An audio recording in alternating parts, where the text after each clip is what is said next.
Welcome. So today's edition of Impactful Teamwork, I want to go back to our roots and really look a little bit at nature and what we can learn from nature to become better leaders. And this has been inspired by a number of events that have happened over the weekend. First of all, I found a lamb. It was on the driveway. We've got sheep in fields either side of the driveway. And I went to rescue this sheep and I went to put it back in the field and then realized there were no other lambs in that field. And subsequently, we spoke to the farmer and it was a rogue pregnancy. There wasn't meant to be a lamb in that field. He told us and given us permission to adopt it. So I now have a lamb that I've named Charlie that we're looking after. And then I've just seen in the field when I've been out with the horses today that we've got some.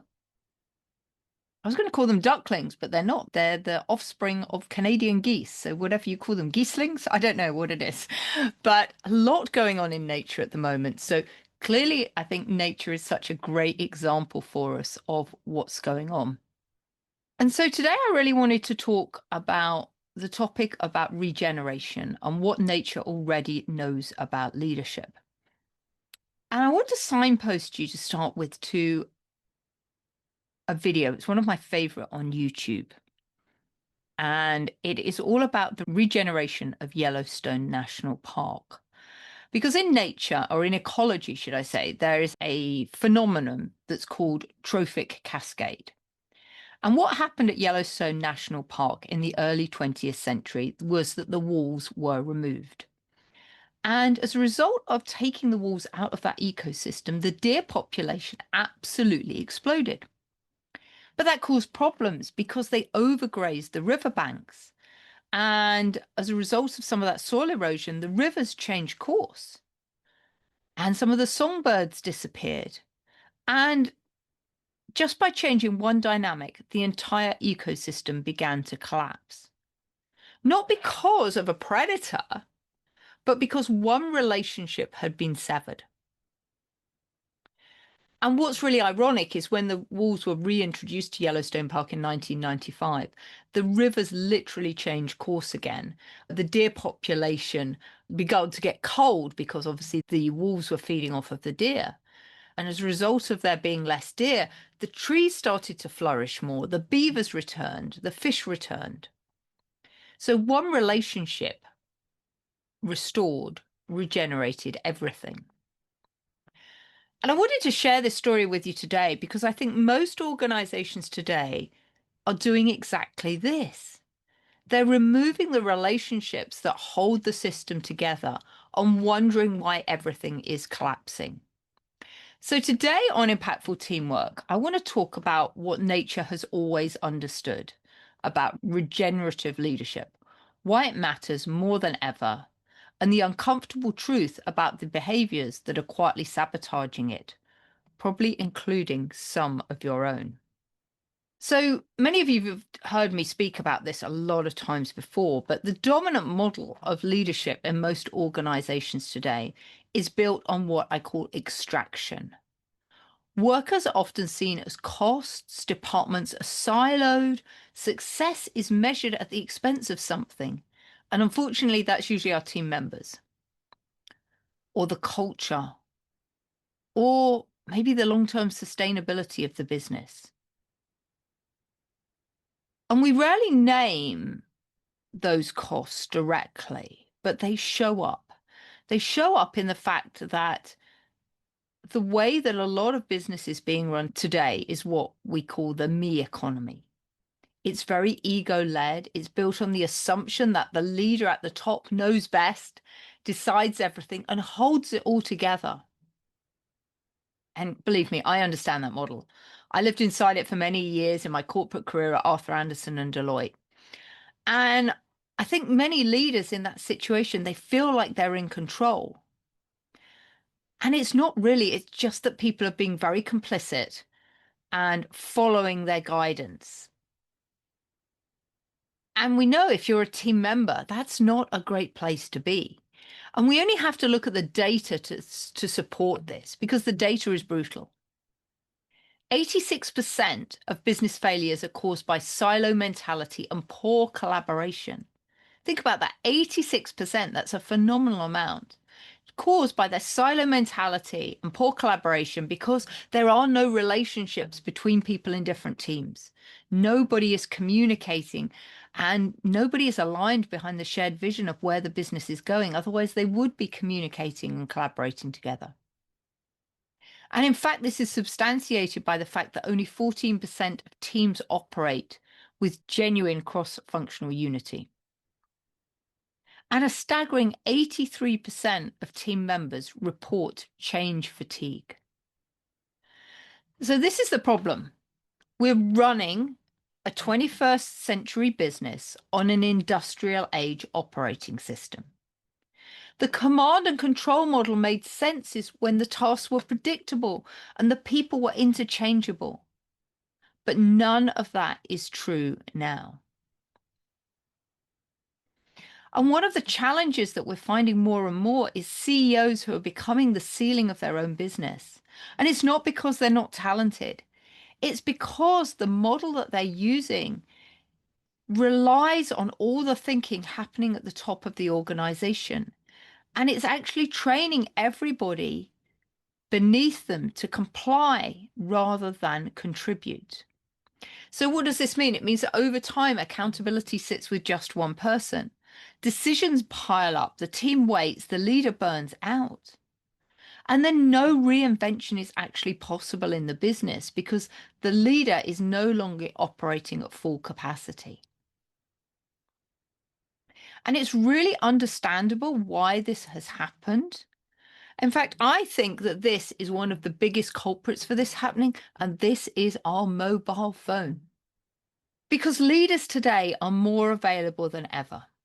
If you are a team member and you have a question about something, it's way too easy to just send an email, send a voice message, send a WhatsApp, send a Teams message to somebody, your boss usually, your line manager, asking them the answer, rather than actually having to work it out yourself. And I think this is why what we're seeing is decisions being escalated up the organization and team members taking less and less accountability. And this is becoming a real problem. And in fact, is one of the topics that I was speaking to one of my clients about this week was how do we improve accountability throughout the organization? So what is the alternative then? I'd like to signpost you to nature because nature's sorted this out for 4 billion years. It's been running a regenerative system the whole time. And it's just that we stopped paying attention to what's happening in nature and stopped using nature as a textbook for ways that we could do things differently. So let me just share with you a couple of examples of this. And first of all, I want to look at the lichen.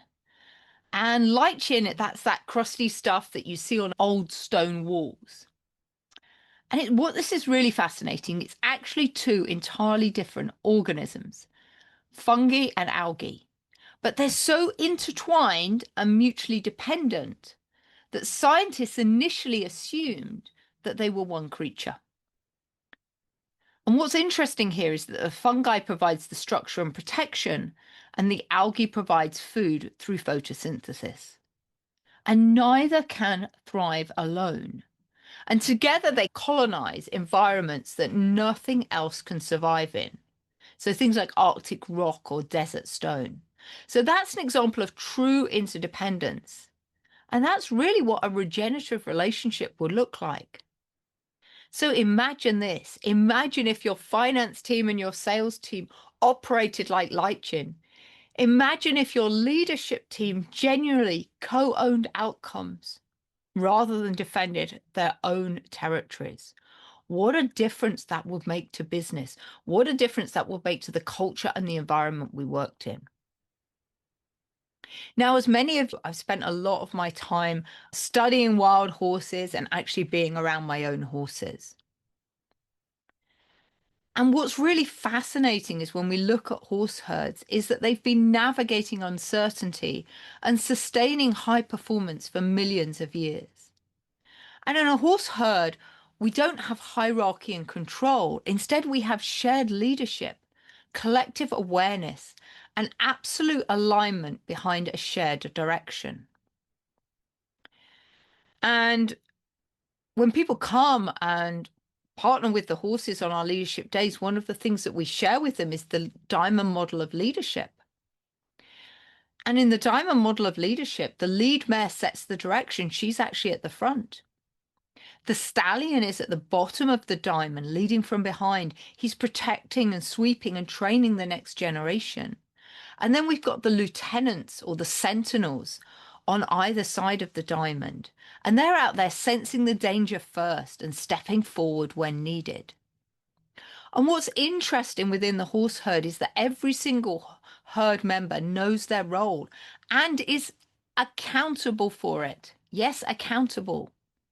And those who don't fulfill their role are sent out of the herd, because actually the most dangerous place for a horse to be is outside the herd, because it's not safe. It's really tricky to protect yourself if you're a prey animal and you're not in the group. But what's really interesting for me is that one of the reasons I think that we've had this lack of accountability, or this growing lack of accountability within organizations, is that team members don't like to hold each other to account.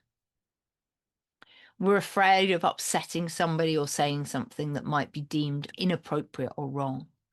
But actually, we see exactly the opposite in the horse herd. In the horse herd, if a herd member is not accountable, they're not paying attention, they don't see the danger around them, the lead mare comes up and bites them on the bum.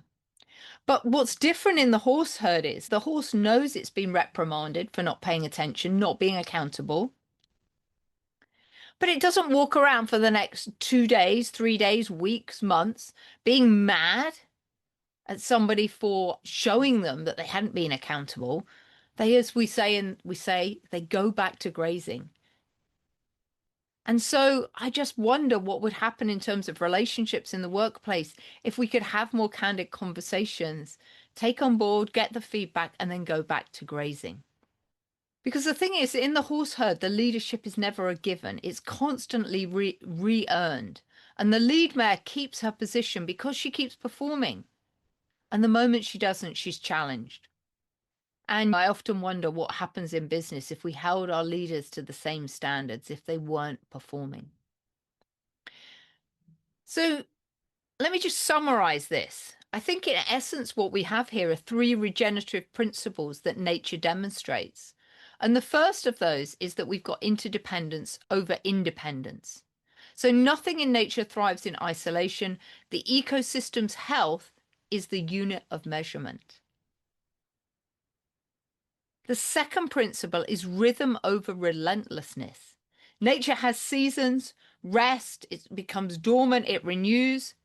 There's no such thing as a permanent sprint mode in a healthy system. And yet in business, aren't we always on a permanent sprint? And the third regenerative principle is relationships as infrastructure. It's the quality of the connections within the system that determines how the system functions under pressure. So what does regenerative leadership actually look like in practice? I think first thing I'd say is a regenerative organization is not a soft organization. It's actually a much more intelligent one. It's orientated towards creating conditions in which both the business and the people can continue to grow and adapt over time. And I think there's 3 things that regenerative leaders do differently. And the first is that they actually treat these relationships as infrastructure, not sentiment. And this just reminds me of a client I had, the CEO of a professional service firm. He was brilliant, he was capable, he was driven. But he was completely unaware that his team had stopped bringing him the real thinking because of the cost of being wronged in his presence was so high. And as a result of that, the relationships are quietly frayed. Nobody had named it, but the organization was leaking talent and ideas, and he genuinely didn't know why. So this is why when we talk about it, relationships aren't nice to have. They are imperative, because when relationships break down, the system loses knowledge, continuity, and trust. And those aren't things that are easily replaced. The second thing that regenerative leaders do differently is they practice what I call teamship. And this is more than just teamwork, because teamwork is something people do. Teamship is something a group becomes. It's a shift from individuals cooperating on tasks to a team that generally co-owns outcomes, where leadership is shared, where every person understands their role and steps into it fully. The horse herd doesn't do a teamwork. It practices and epitomizes teamship. And the third thing regenerative leaders do differently is that they lead with attention, not just intention. Because the thing is, most leaders are so deep in their own heads, they're managing their own stress, anxiety, what's going to happen in the next meeting, they're thinking about their quarterly targets.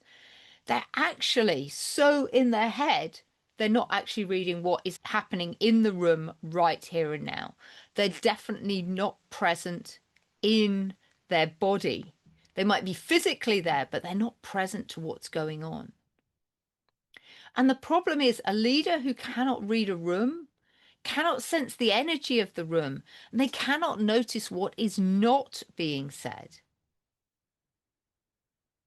And as a result of that, leader is making decisions each and every day with an incomplete data set, just because they haven't spent the time to slow down, connect with people, really find what is going on so that they have the best information to make a decision. And some of you will know my own story about going to live in the African bush, because I realized I was going through life not being present, not paying attention. And when I discovered that, it was really quite distressing. I was like, I was going through life on a tick box exercise, but never really remembering or experiencing and or embodying what was going on. So that was when I made a radical decision to go and train to be a safari guide. And I lived out in the African bush for 4 months, because I knew that if I wanted to be present and pay attention, there's nowhere better to do it in the African bush, because if I didn't pay attention and be present out there, there was the danger I was going to be some lion's dinner. So the African bush really taught me how to read everything, every sound, every shift in the air. And it's really rewired how I move through the world. And it's now the foundation of everything I teach, because we all need to be way more present to see and read and feel the energy of what's happening around me. The problem is most leaders are actually sabotaging their own success, because the leaders who need regenerative leadership the most are the ones most likely to be unconsciously resisting it. And here are 3 sabotage patterns that I've been noticing recently. Sabotage pattern 1. It's the extraction mindset, but it's disguised as high standards. So what do I mean by that? We see this all the time when a business lays off hundreds of people. We need to cost cut. And yet at the same time, the CEO's pay and remuneration is increased. And this creates an interdependence that's no longer in balance. But it doesn't have to be as dramatic as that. It could just be a leader who treats every team member as a cost rather than a relationship. People not spending time talking to each other so that people understand a business decision that's been made. And recently, in some of the freelance work I've done, this has exactly happened to me. It was decided that a restaurant that I've been running for 5 years at one of the race courses, that they wanted to have a change and that somebody else would run it. And I totally get that. It's good to change things up, to reinvent things all the time. I'm a massive proponent of reinvention. But what really upset me about it was that nobody had the courtesy to have a conversation with me about it and say, hey, Julia, this is what we've decided. This is what's going to happen. So that I knew. And right now, I am feeling quite wounded. I'm feeling like that company has no respect for me.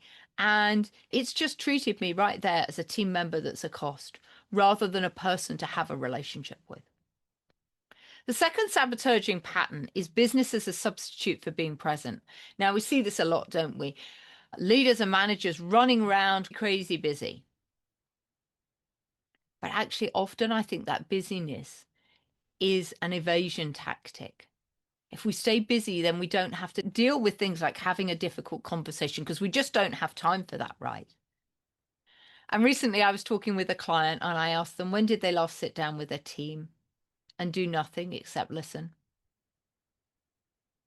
And he looked at me like I was mad. When does he have time to sit down with his team? But actually, this is one of the key principles of regenerative systems. They require rest, reflection, and genuine attention. We've often talked about the ebbs and flow of business and how in nature everything is cyclical. There's an up and a down. And it's the same with your own energy levels as well. This relentless pace is not ambition. In fact, it's often fear dressed up as productivity. Just think about that for a moment. Sabotage lesson number 3 is confusing compliance with commitment. As I said earlier on, I think many of us have inadvertently trained our teams to comply, not to think. And if people only comply, we can't expect them to take responsibility because responsibility is not doing what we're told. Responsibility is about doing what is right. And that only happens in cultures built on trust, not fear. And in my futures model, we have something that we call the red zone, and that's the toxic culture zone. And it's built and predicated on one myth that I, the leader, need to take responsibility for everything because my team can't be trusted. And that myth is self-fulfilling. The moment you stop trusting people, they stop being trustworthy, and you get exactly the culture that you're expecting. That I can't trust my team, they're not going to do things. So I'd just like you to think about this for a minute and what can you do today and what's possible if you do. The future we're creating is a reflection of the relationships we choose to honor today. And that's not a philosophical statement, that's actually a business strategy. So ask yourself honestly, is your organization organized to extract from its people or regenerate with them? Are you the ceiling or are you the catalyst? So if this episode has stirred something in you, if you recognize your team in any of what I've described today, I'd love to talk. Not a sales call, not a conversation, just a chance to explore what regenerative leadership could actually look like inside your Pacific organization with your Pacific team. So you can just go to businesshorsepower.com on the contact us page. You can connect with me and book a call with me directly. I always love to talk to people and brainstorm about what is possible when you start to be able to turbocharge your team through building the relationships and you stop leading like it's 1995 and start leading in the way that nature intended, interconnected, interdependent, and genuinely built for what comes next. So until next time, lead boldly, lead impactfully, and remember, nature has been teaching us this all along. Nature has a blueprint for how that we can lead and run our businesses more effectively if you stop and pause and take the time to pay attention. So have a great week, everyone. Bye-bye.